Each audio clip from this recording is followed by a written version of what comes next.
பாத்தியாடா அந்த அநியாயத்தை? ஆட்ட நிலத்துல ஓட விட்டு மாணிக்கத்தோட நிலத்தெல்லாம் புடுங்கிட்டாடா அந்த கழுவி. அது மட்டுமா, இப்ப அந்த மாணிக்க மனசு மாறி நம்மளை துரத்திட்டானே. அவன் மாறல, கிழவி அவனை மாத்திட்டான். அவங்கள சும்மா விடக்கூடாது. என்ன பண்ணலான்ற? கிழவியோட பேத்தி சிவகாமி ஒரு வழி பண்ணி அந்த பழிய தூக்கி இந்த மாணிக்கத்து மேல போட்டுடுவோம். எப்படி?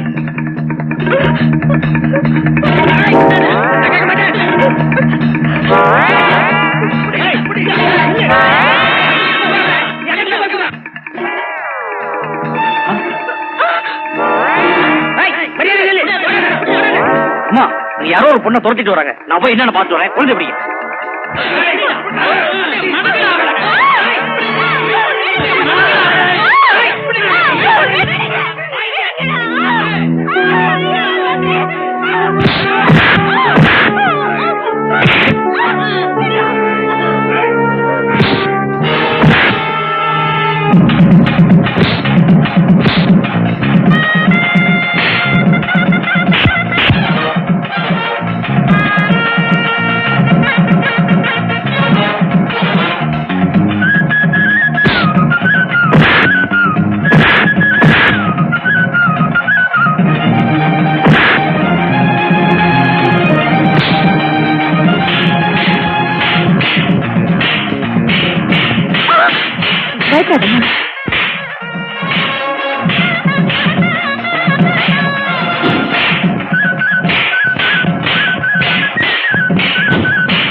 பயப்படாம போமா.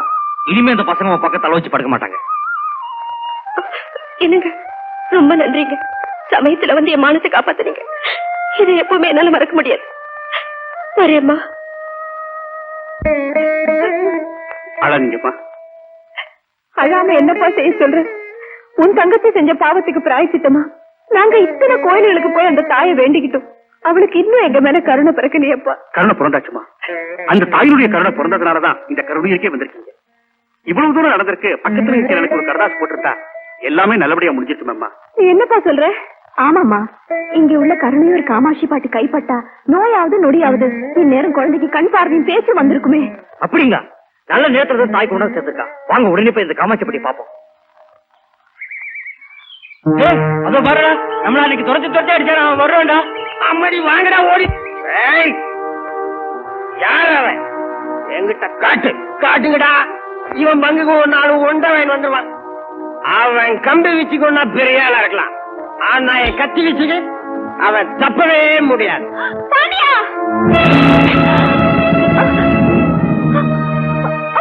அம்மா, அம்மா, குழந்தை ராணிய எப்படியாவது காமாட்சி பாட்டிக்கிட்ட கொண்டு போங்க. அவளுக்கு பார்வையும் பேச்சும் வர மாதிரி செய்யுங்க. என்ன பத்தி கவலைப்படாதீங்கப்பா. சீக்கிரமா போங்க, சீக்கிரமா போ.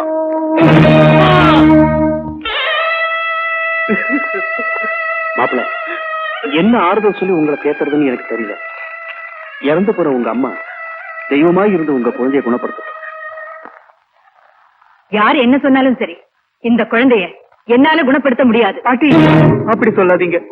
என்ன பெத்த தாயை எடுத்துட்ட நிலைமையில நான் பெத்த குழந்தை ஊமையா, இந்த உலகத்தை கண்ணால பார்க்க முடியாத குருடியா வாடுற கொடுமை தாங்க முடியாமத்தான் ஊர் ஊரா கோவில் கோவிலா போய் எல்லா தெய்வத்துக்கிட்ட வேண்டியும் எந்த தெய்வத்துக்கு எங்க மேல கருணை பிறக்கலாமா?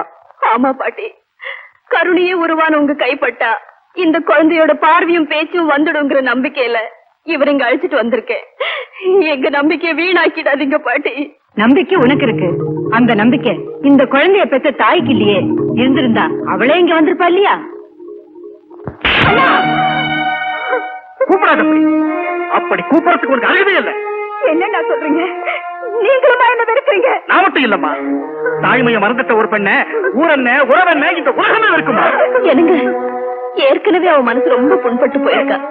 இந்த நிலைமையில நீங்க வேற இப்படி பேசல எப்படிங்க? அமைதி எடுத்து சொல்லி அழைச்சிட்டு போவோங்க. நீங்களே சொல்லுங்க, நான் ஏதாவது தப்பு செஞ்சிருக்கேனா? என் குழந்தைக்கு அம்மாவாது இருந்தது, நான் டாக்டர் கிட்ட கொண்டு போய் காட்டினேன். அது பெரியம்மை ஆயிடுச்சு. என் குழந்தைக்கு வாய் பேச வரல, கண் பார்வையும் போயிடுச்சு. அதுக்கு நானா காரணம்? இப்படித்தான் நான் சின்ன வயசுல இருக்கும்போது எங்க அம்மாவுக்கு அம்மாவாத்து இருந்தது. எங்க அப்பா வைத்தியர்கிட்டயே கொண்டு போக மாட்டேன்னு சொன்னாரு. எங்க அப்பா சொன்னாரு, அந்த ஆத்தா கிட்ட போய் தீர்த்த வாங்கி கொடு, எல்லார்கிட்டயும் மடிப்பிச்சு எடுத்து கஞ்சி காய்ச்சி கொடுத்தேன்னா ஆத்தா போயிடுவான்னு சொன்னாங்க. நானும் அப்படியேதான் செஞ்சேன். ஆனா எங்க அம்மா எங்க விட்டு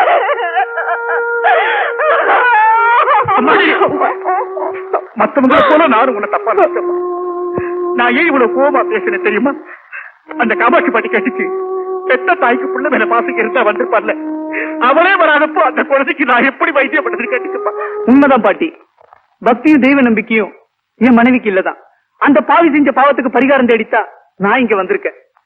இதுக்கு மேலேயும் உங்க மனசுல இறக்கம் இல்லைன்னா, என் குழந்தைய குணப்படுத்த உங்களுக்கு விருப்பம் இல்லைன்னா, நாங்க வேதனையோடு வாடுறதை விட சாகுறதே மேல்.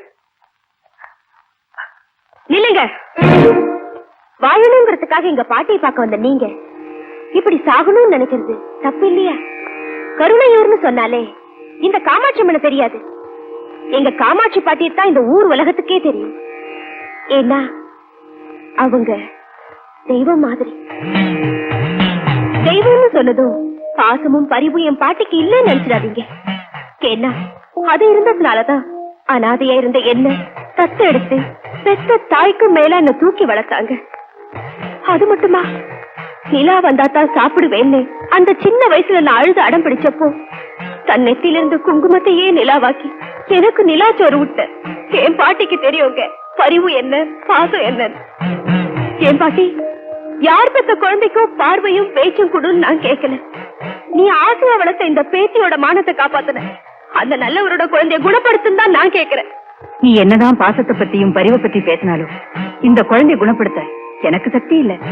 உனக்கே சக்தி இல்லன்னா அப்புறம் எங்க இருக்கு சக்தி? இப்போ நீ இந்த குழந்தைய குணப்படுத்தலன்னா ஓ முன்னாலேயே உன் பேத்திக்கும் கண்கள் தேவையில்லைன்னு இந்த சூலத்தால் என் கண்களை குத்தி கூடாக்கிக்கிறேன். பாசத்தை மறந்த நான் தான் பிராயச்சித்தை தேடிக்கணுமே தவிர என் குழந்தைக்காக நீ ஏமா உன் கண்ணை குத்திக்கணும்? பாட்டி, எந்த தெய்வத்தை என் கண்ணால பார்க்க மாட்டேன், அவ பெருமைய பேச மாட்டேன்னு நின்றுச்சேனோ அந்த தெய்வமே என் தவற உணர வச்சிடுச்சு. இந்த தெய்வ சன்னிதானத்துல உங்களையே தெய்வமா நினைச்சு சொல்றேன். நான் பக்தி இல்லாதவதா, ஆனா என் குழந்தை மேல உள்ள பாசத்தினால கேக்குறேன். என்ன மன்னிச்சிருங்க, என்ன மன்னிச்சு என் குழந்தைய குணப்படுத்துங்க தாயே.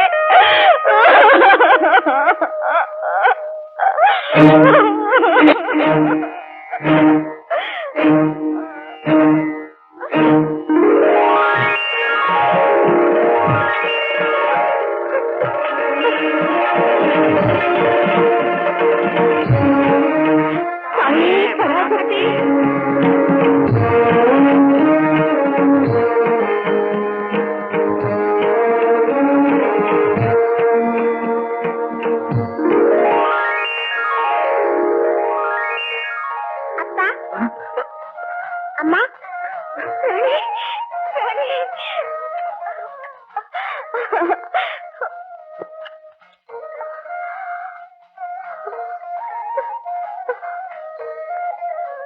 உமா, ஜனனம் என்று இருந்தால் மரணம் என்று ஒன்று உண்டு என்பதை மறந்து உன் தாயின் மரணத்திற்கு நான் தான் காரணம் என்று தவறாக நினைத்து விட்டாய்.